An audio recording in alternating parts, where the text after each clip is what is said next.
ధనస్సు వారికి కనుక చూసుకున్నట్లయితే మీ యొక్క రాస్యాధిపతి సప్తమంలో ఉన్నాడు.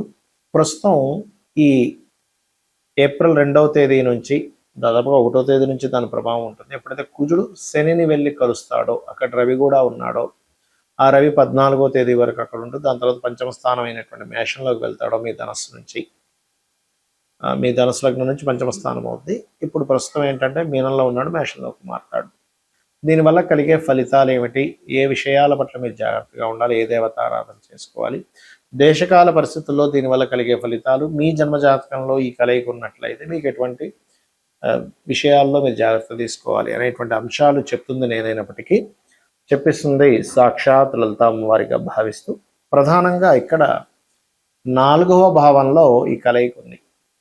ఎప్పుడైతే 4వ భావంలో ఈ యొక్క కలయిక ఉంటుందో ఇది ఇచ్చేటువంటి ఫలితాలు ఏమిటి అంటే, మీరు ఏదైనా ఒక భూమిని తీసుకుంటున్నారు, లేకపోతే ఒక విషయం విద్యా సంబంధించినటువంటి విషయంలో విద్య అభ్యసించడం కోసం మీరు కొత్తగా ఏదైనా ఒక సబ్జెక్టు తీసుకొని దాన్ని అధ్యయనం చేద్దాం అనుకుంటున్నారు. అది సరైందా కాదా, భూమి కొనుక్కుంటున్నారు సరైందా కాదా, తల్లి తరపు వారితో లేదా ఏదైనా వాహనం మీద వెళ్ళేటప్పుడు మీరు సరైన ప్రదేశానికి వెళ్తున్నారు, లేకపోతే ఒక్కోసారి వాహనం మీద ఉంటూ ఒక్కోసారి ఏవో ఆలోచిస్తూ ఉంటాం. మనం ఇన్నర్ మైండ్ అంటే లోపల మనం తరచూ ఆలోచించడం వల్ల కొన్ని ఇబ్బందులు వస్తూ ఉంటాయి. ఈ యొక్క విషయాల మీద దీని ప్రభావం ఉంటుంది. తల్లిగారి ఆరోగ్యం ఏమాత్రం బాగోపోయినా తల్లిగారి ఆరోగ్య విషయంలో కొంచెం జాగ్రత్తగా ఉండండి. అయితే ఈ చతుర్థ స్థానంలో ఉండే ఈ గ్రహాల వల్ల మీకు కొన్ని మంచి ఫలితాలు కూడా ఉంటాయి. ఏమిటవి అంటే, ఈ 4వ భావంలో ఎప్పుడైతే ఈ శని ఉన్నాడో సర్వసాధారణంగా ధనస్సు వారికి ఏమిటి, అర్ధాష్టమ శని యొక్క ప్రభావం ఉంది అని అనుకునేటువంటిది మనం అనుకుంటూ ఉంటాం. ఇప్పుడు అర్ధాష్టమ శని ప్రభావం ఉందండి. అయితే ఈ అర్ధాష్టమ శని యొక్క ప్రభావం ఎప్పుడైతే అక్కడ ఉంటుందో అది ఈ కుజుడు యొక్క రాశిలోకి ప్రవేశము మూలంగా అర్ధాష్టమ శని ప్రభావం తగ్గుతుంది. దీనివల్ల అంటే నిందలు పడడం ఇట్లాంటి విషయాలు కొంత తగ్గిన, ఈ ఘర్షణ మాత్రం మీ కంటే కూడా మీ యొక్క తల్లిగారికి కాస్త ఘర్షణాత్మకమైన ఫలితాలు ఇస్తూ ఉంటుంది. మీరు ఏదైనా ఒక వాహనం కానీ గృహం కానీ తీసుకునేటప్పుడు, వాహనం నడిపేటప్పుడు కొంత జాగ్రత్త వహిస్తూ ఉండాలి. అలాగే మీరు నిత్యము చేయవలసిన దేవతారాధన లక్ష్మీ నరసింహస్వామి యొక్క ఆరాధన చేయండి. మీరు ఎంత లక్ష్మీ నరసింహస్వామి యొక్క ఆరాధన చేస్తుందో అంత బాగుంటుంది చెప్పాలంటే. మరియు ఈ కలయిక అనేటువంటిది మాత్రం కొంచెం దేశకాల పరిస్థితులకి తీవ్రమైనటువంటి విషయాన్ని సూచించబోతుంది. ఇక మీరు నిత్యము చేయవలసినటువంటి దేవత ఆరాధన ఏమిటి అని చెప్పి చూసుకున్నట్లయితే, లక్ష్మీ నరసింహస్వామి ఆరాధన చేస్తూ గోవులకి బెల్లము, క్యారెట్స్, నవగ్రహాల్లో ముఖ్యంగా శని, రాహు, కుజ, కేతు గ్రహాల దగ్గర దీపారాధన చేయడం చేయండి. అన్ని విధాలు బాగుంటుంది. మరి ఈ యొక్క కుజుడు, శని, రవి ఈ 3 గ్రహాలు 14వ తేదీ వరకు కలిసి ఉంటాయి. ఏప్రిల్ 1వ తేదీ నుంచి దాదాపు ఏప్రిల్ 2 నుంచి. మరి ఈ రవి 14వ తేదీకి మారిపోయిన తర్వాత ఈ 2 గ్రహాలు అయితే కలిసి ఉంటాయి 45 రోజుల పాటు దాదాపుగా, అంటే మే 15, 16వ తేదీ వరకు కూడా. దీని వలన దేశకాల పరిస్థితుల్లో జరిగేటువంటి మార్పులు ఏమిటి? ఈ సంవత్సరం అధిపతి మనకి రాజు గురువు అయితే మంత్రి కుజుడయ్యాడు. ఈ కుజుడు ఎప్పుడైనా సరే ఇలా జలరాశుల్లోకి ఎంటర్ అయినప్పుడు, అగ్ని, భూ, వాయు జలరాశుల్లోకి ఒక్కొక్క గ్రహము ఎంటర్ అవుతున్నప్పుడు దీని యొక్క తీవ్రతని, అంటే మనకి ఇన్ని రోజులు చూసినటువంటి వార్ స్ట్రాటజీ ఒక రకంగా ఉంటుంది. ఈ కుజుడు మారినప్పటి నుంచి ఇంకొంచెం వేరే రకంగా ఉంటుంది. అంటే ఇంకొంచెం దాని తీవ్రత పెరగనుంది అనేటువంటిది చూపిస్తుంది. కాబట్టి ఏంటంటే మనకి మీరు గమనించండి, ఇజ్రాయెల్ దేశానికి సంబంధించిన విషయంలో కొంచెం తీవ్రమైనటువంటి యుద్ధ వాతావరణం వల్ల అక్కడ ఉండేటువంటి ప్రజలకు ఎక్కువ ఇబ్బంది ఉంటుంది. దీనికి కారణం ఏమిటి అంటే, మనకి ప్రకృతిలో కొన్ని సంకేతాలు జరుగుతూ ఉంటాయి.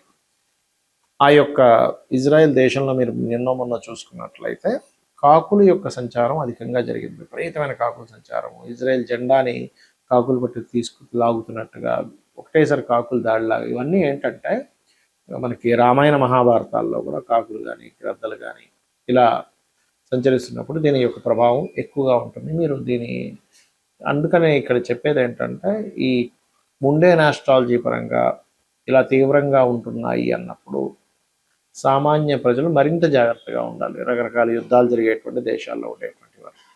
దీనివల్ల మనకి కొంచెం మన ఇండియాకు కూడా కాస్త పక్క దేశాలతో కొంచెం అనవసరమైన పోర్లు ఇవన్నీ కూడా ఇస్తూ ఉంటుంది ఈ యుద్ధం. ఎందుకంటే ఇది ఖచ్చితంగా మూడో ప్రపంచ యుద్ధానికి దారితీస్తుంది. అందులో ఎటువంటి సందేహం లేదు. నేను చాలా కాలంగా చెప్తూ వస్తున్నాను. మరి ఎవరి పర్సనల్ చార్ట్లో అయినా ఇలాగా కుజుడు శని కలిసి ఉంటే ఏమిటి? ఇక్కడ ఏంటంటే ఈ రెండు గ్రహాలు ఒక రకంగా చెప్పాలంటే శక్తిని ఇచ్చేటువంటి గ్రహాలుగా కూడా చెప్తారు. ఎనర్జీ అంటే వాళ్ళు ఏదో ఏమీ చేతగానట్టుగా లేకపోతే చాలా స్లోగా ఉండడం ఇలా ఉండరు. వాళ్ళు చాలా చాలా ఉత్సాహంగా, చాలా హైపర్ అంటారు చూసారా, చాలా కోప స్వభావంగాను ఈ తత్వాన్ని ఇస్తుంది.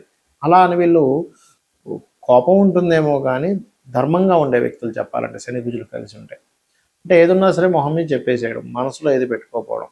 ఏదన్నా సరే ఇప్పుడు మనం చూడండి, ఎవరికైనా ఇప్పుడు ఇన్ సెన్స్ కొంతమంది అందరూ ఉంటారని కాదు, మనసులో ఒకటి ఉంటుంది కానీ బయట వ్యక్తపరిచే విషయంకి వచ్చేసరికి వ్యక్తపరచడమో, ఈ మాట అంటే ఏమవుతుందో, ఈ మాట అనడం వల్ల రిలేషన్స్ పాడైపోతాయేమో, ఈ మాట అనడం వల్ల నాకు రావాల్సిన లాభం రాదేమో, అవతల వాళ్ళు మనల్ని ఏమైనా ఇంకో రకంగా యాక్షన్ తీసుకుంటారేమో, ఇలాంటివన్నీ ఉంటాయి మనకి.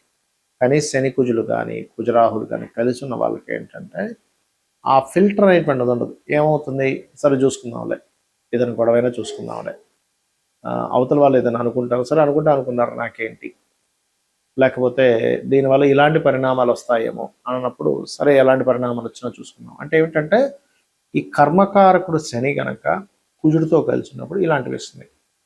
మరి ఇలాంటివి ఎంతవరకు కరెక్టు ఇది ఉండడం అనేటువంటిది అంటే కొన్ని విషయాల్లో నిజంగా కరెక్టే. ధైర్యంగా ఒక విషయాన్ని మనం మాట్లాడాలంటే చాలా మంచిది మీ జన్మజాతకంలో కనుక కుజరాహులు కలిసి ఉంటుంది. కానీ కొన్ని విషయాల్లో మనం ఆవేశంగా మనం కొన్ని నిర్ణయాలు తీసుకున్నప్పుడు అవతల వాళ్ళు దాన్ని సాకుగా చూపిస్తూ మీకు ఆవేశం ఎక్కువ, మీకు కోపం ఎక్కువ, మీరు ఇలా ప్రవర్తించారు అలా ప్రవర్తించారు మనకి ఇచ్చిన అవకాశాలను పోగొట్టుకునే ఛాన్స్ ఉంది.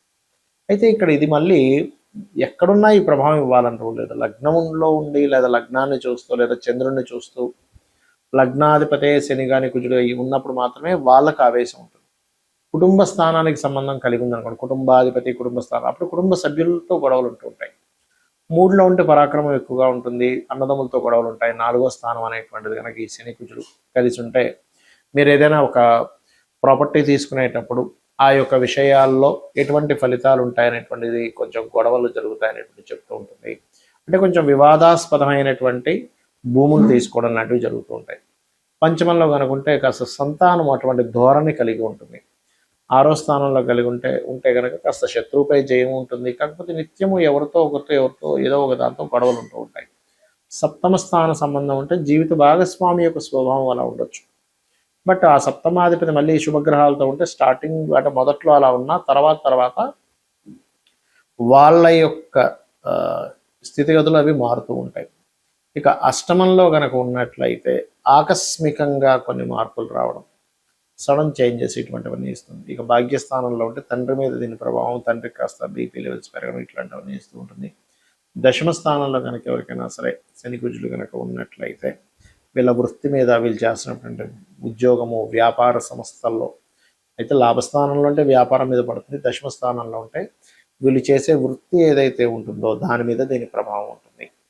ఇక ద్వాదశంలో కనుక ఉన్నట్లయితే దాని యొక్క ప్రభావం దేని మీద ఉంటుంది ఏమిటి అని చెప్పి చూసుకున్నట్లయితే ఇక్కడ ఈ స్థానము ఏదైతే ఉందో 12వ స్థానంలో ఇది తండ్రి యొక్క ఆస్తి మీద, వివాహ జీవితం మీద ప్రభావం ఉంటుంది. మరి దీనికి ఏమిటి, ఎవరికైనా ఇలా ఉండి ఈ యొక్క ప్రభావం మీరు అనుభవిస్తున్నారు అన్నప్పుడు మీరు నవగ్రహాలలో ముఖ్యంగా శని కుజ గ్రహాల దగ్గర ఇంకా ఇంకొక పాపగ్రహం ఏదైనా కలిసి, ఉదాహరణకు రాహు కూడా కలిశాడు, అప్పుడు ఆ 3 గ్రహాలకి దీపారాధన చేయండి.